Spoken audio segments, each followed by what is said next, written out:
તમે ઘણા પ્રાચીન મંદિરો કે ઇમારતોના પ્રવેશદ્વાર પર હાથીઓની મૂર્તિઓ જોઈ હશે, પણ શું તમે જાણો છો ચોક્કસ પ્રકારના હાથીની મૂર્તિના ચોક્કસ પ્રકારના વાસ્તુલાભ પણ છે? હિન્દુ ધર્મમાં હાથીને શુભ માનવામાં આવે છે અને તેના વાસ્તુલાભ પણ અવિશ્વસનીય છે.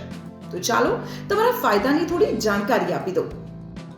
તમે ઘણા પ્રાચીન મંદિરો કે ઇમારતોમાં પ્રવેશદ્વાર પર હાથીની અલગ અલગ મૂર્તિઓ જોઈ હશે, પણ શું તમે જાણો છો કે ચોક્કસ પ્રકારની હાથીની મૂર્તિથી ચોક્કસ પ્રકારનો વાસ્તુલાભ થાય છે? હિન્દુ ધર્મમાં હાથીને શુભ માનવામાં આવે છે અને તેની સાથે જોડાયેલા વાસ્તુલાભ પણ અવિશ્વસનીય છે. હાથીઓને શક્તિનું પ્રતીક માનવામાં આવે છે, સાથે જ મુશ્કેલીઓ અને બાધાઓને દૂર કરનાર પણ માનવામાં આવે છે. વાસ્તુશાસ્ત્ર પ્રમાણે હાથીની મૂર્તિઓને ઉત્તર અને દક્ષિણમાં ઇમારતના કેન્દ્ર તરફ મોઢું કરીને રાખવામાં આવે છે, જે લોકપ્રિયતા અને શક્તિનું પ્રતીક છે.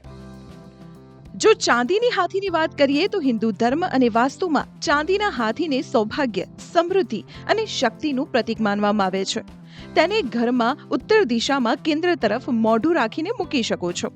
આ મૂર્તિ ઘરમાં સકારાત્મકતા, સફળતા અને ભાગ્યને આમંત્રિત કરે છે. લાલ હાથીની વાત કરીએ તો વાસ્તુમાં લાલ હાથીને પ્રસિદ્ધિ, શક્તિ અને સફળતાનું પ્રતીક માનવામાં આવે છે. તેને ઘરમાં દક્ષિણ દિશામાં રાખી શકો છો, જેનાથી તમારી પ્રતિષ્ઠા વધે છે. લીલા રંગનો હાથી પૂર્વ દિશામાં રાખવામાં આવે તો શક્તિ, તાકાત અને ઉત્સાહમાં વધારો થાય છે. જો ઘર અને ઓફિસમાં ઉત્તર દિશામાં કાળા રંગનો હાથી રાખવામાં આવે તો સફળતા અને સમૃદ્ધિ પ્રાપ્ત થાય છે. પિત્તળનો હાથી ભારતમાં ઘણો લોકપ્રિય છે. કહેવાય છે કે પિત્તળનો હાથી જ્યાં રાખવામાં આવે છે ત્યાં સકારાત્મકતા વધે છે. આ હાથી સકારાત્મક ઉર્જાને આકર્ષે છે.